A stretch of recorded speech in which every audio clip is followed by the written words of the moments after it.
एक कहावत काफी ज्यादा प्रचलित है जिसमें जोर जोरू और जमीन के लिए हमेशा से विवाद की बात कही जाती है।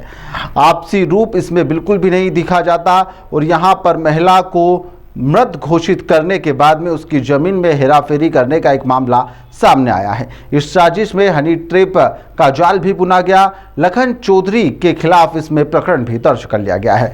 दरअसल मामले में बताया जा रहा है कि द्रौपदी बाई, जिनकी उम्र 75 साल की है, बुजुर्ग महिला है, उनके द्वारा शिकायत की गई कि उनके स्वर्गीय पति रणछोड़ की काफी समय पहले मौत हो चुकी है। राजस्व रिकॉर्ड के अनुसार 567 रकबा में यहाँ पर उनकी भूमि दर्ज भी है। ग्राम ब्रिजलपुर में राजस्व रिकॉर्ड में दर्ज हो चुकी है। पति की मृत्यु के बाद उनका नाम दर्ज हुआ था, लेकिन महिला के पढ़े लिखे नहीं होने के चलते ससुराल पक्ष के सदस्यों के द्वारा कलेक्टर कार्यालय में नामांतरण और अन्य कार्यों का बताकर कागजों पर अंगूठा लगवाते रहे। जब उन्हें पता चला तो यहाँ पर वह काफ़ी दुखी भी हुई। बुजुर्गों को यह भरोसा दिलाया गया कि वह उनकी मदद कर रहे हैं और किसी कारण से यह सब कुछ हो गया था, जिसके चलते यहाँ पर गांव का एक मकान भी उनका था, जिसे भी ससुराल पक्ष के लोगों के द्वारा यहाँ पर ले लिया गया। इसके बाद में लगातार उन्हें प्रताड़ित भी किया जाने लगा और उनके बाद उन्हें घर से भी निकाल दिया। फिर बेटी सुनीता उन्हें अपने साथ में ससुराल लेकर चली गई। मां की उन्होंने देखभाल शुरू कर दी। बेटी को जब सारी बातें बताई गई तो मामले में जांच पड़ताल शुरू कर दी गई। पता चला कि बुजुर्ग महिला का नाम हटाकर नामांतरण कर लिया गया है। इस मामले में एसडीएम राव को आवेदन प्रस्तुत किया गया है। एसडीएम ने प्रकरण में जांच आदेशित कर दी, जिसके अंदर द्रौपदी बाई रणछोड़ की मृत्यु हो चुकने के बाद में उनकी भूमि अन्य लोगों को विक्रय करने की बात सामने आई थी, जिसके बाद में महिला का फर्जी मृत्यु प्रमाण पत्र भी इसमें तैयार करवा लिया गया।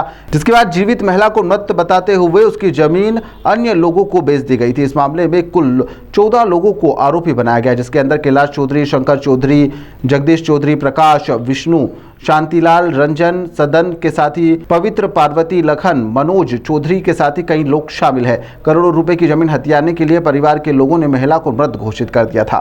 जो थाना राजेंद्र नगर है, उसके अंतर्गत बीजलपुर क्षेत्र है। बीजलपुर की रहने वाली एक जो द्रौपदी बाई चौधरी, जो सीनियर सिटीजन है, वरिष्ठ नागरिक है, और इनको जब बाद में पता चला कि इनकी जो बेटी को जब चेक किया गया तो इसमें पता चला कि इनकी जो जमीन थी, जमीन लगभग 14 एकड़ के आसपास की जमीन थी, जो बीजलपुर में स्थित थी। सबसे पहले जो इनके परिजन थे, परिजनों ने इनको मृत बताते हुए, रेवेन्यू रिकॉर्ड में मृत बताते हुए पहले जमीन अपने नाम करवा ली और उसके बाद उस जमीन को बेच भी दिया गया और अवैध लाभ प्राप्त किया गया। जब इसकी शिकायत की गई तो शिकायत प्राइमरी, जो प्राइमा फेसी प्रथम दृष्टया इसमें सही लगने पर इस पूरे मामले में एक धोखाधड़ी, जो कुप्रसिद्ध दस्तावेज तैयार करना, उनका उपयोग करना, इस प्रकार का एक अपराध पंजीबद्ध थाना राजेंद्र नगर में लाखन चौधरी सहित जो अन्य लोग हैं उनके विरुद्ध में पंजीबद्ध किया गया है और इस केस का इन्वेस्टिगेशन प्रारंभ किया गया। ये जो जमीन है, जमीन लगभग 14 एकड़ के आसपास है, उसकी कीमत करोड़ों में बताई जा रही है। तो इस पूरे मामले को पुलिस ने संज्ञान लेते हुए इसमें कार्रवाई की है। इसका खुलासा कैसे हुआ सर? क्या इस खुलासे में चूंकि जो सीनियर सिटीजन थी, वो पहले तो उनका जो जमीन, इसके अलावा उनका जो स्वयं का मकान था, उसको भी मतलब जो मत बताकर अपने नाम से करा लिया। बाद में वहां से निकाल भी दिया गया। जब उनकी जो बेटी थी, बेटी को ये पता चला तो बेटी अपने घर पे ले गई।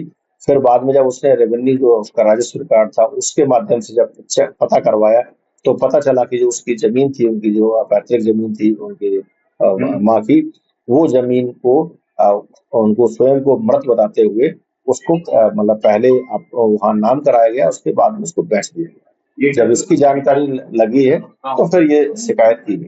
पीड़िता के ससुराल पक्ष के लोग हैं क्या ये? हाँ, ये जो पूरा जो आरोपी है वो सब उसी परिवार के लोग हैं, क्योंकि उनके पति नहीं थे और जो बेटी भी उनसे अलग रहती थी और बाद में इस पूरे मामले का खुलासा हुआ।